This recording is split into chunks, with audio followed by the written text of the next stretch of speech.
কথা আছে, কারণ ওরা এখন জরুরি কথা বলবে, জরুরি কথা, আস্তে আস্তে আস্তে এক জরুরি কথা আছে, খুব জরুরি কথা, অনেক জরুরি কথা। এক কান না, দুই কান খাড়া করে শুনতে হবে, একটা জরুরি কথা বলবো। কিন্তু এই যে ভোট দিবেন 12 তারিখে, এর মধ্যেই তো একটা বাহিনী আছে, একটা গোষ্ঠী আছে, এদের লোকজন এসে নিরীহ মা বোনদের কাছ থেকে এনআইডি নাম্বার নিয়ে যাচ্ছে, খবর পাইছেন এটা?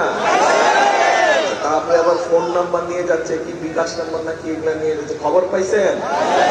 আচ্ছা, তারপরে আবার আমাদের যে প্রবাসী ভাইরা আছে তাদের জন্য যে ব্যালট পেপার পাঠিয়েছে সেগুলো আবার তারা দখল করে নিছে, খবর পাইছেন?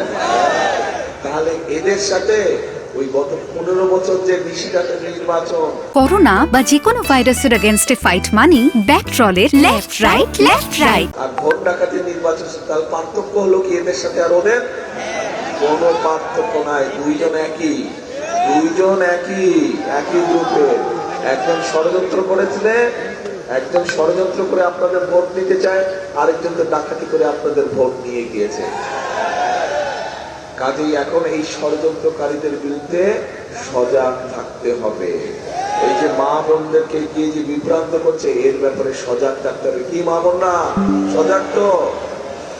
আচ্ছা, এইটা গেল 1 নম্বর। 2 নম্বর বিষয় হচ্ছে ভোটের দিন কখন যাবেন ভোট কেন্দ্রে? হ্যাঁ,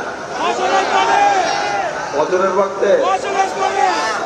ফজরের ওয়াক্তে না, তাহাজ্জুদের ওয়াক্তে উঠতে হবে, তাহাজ্জুদ পড়তে হবে, তাহাজ্জুদের নামাজ পড়বেন, তারপরে ভোট যার যার ভোট কেন্দ্র থেকে রওনা দিবেন। ফজরের নামাজ জামাত করে ওই ভোট কেন্দ্রের সামনে পড়তে হবে। পারবেন? পারবেন নাকি? ভোট কেন্দ্রের সামনে ফজরের নামাজ জামাত করে কে কে পড়তে পারবেন? হাত তুলেন তো, ইনশাআল্লাহ সবাই। তারপরে ফজরের নামাজ পড়ে ভোট কেন্দ্রের সামনে লাইন দিয়ে সুন্দর করে দাঁড়া যাবে, যে ভোট কেন্দ্র খোলা মাত্র ধানের শীষে ভোট দিতে হবে, সবচেয়ে প্রথমে ধানের শীষে ভোট দিতে হবে। ঠিক আছে? তাহলে ওই যে খাল খননের কথা বললাম, ওই যে মা বোনদেরকে সহযোগিতা করার জন্য ফ্যামিলি কার্ডের কথা বললাম, ওই যে কৃষক ভাইদেরকে সহযোগিতা করার জন্য কৃষি কার্ডের কথা বললাম, তরুণ যুবক ভাই বোনদের কর্মসংস্থানের জন্য যে বিভিন্ন ট্রেনিং এর ব্যবস্থা করলাম, খাল খননের খাল খনন কর্মসূচির কথা যে বললাম, এই কাজগুলো যদি বাস্তবায়ন করতে হয় তাহলে ধানের শীষকে জিতাতে হবে। ধানের শীষ যদি জিতে, ইনশাল্লাহ ধানের শীষ আগামী দিনে সরকার গঠন করলে তাহলে এই জনগণের এই কাজগুলো করা সম্ভব হবে। তাহলে আবার জিজ্ঞেস করি, বুঝছেন কিনা? আমি বুঝে নেই আগে।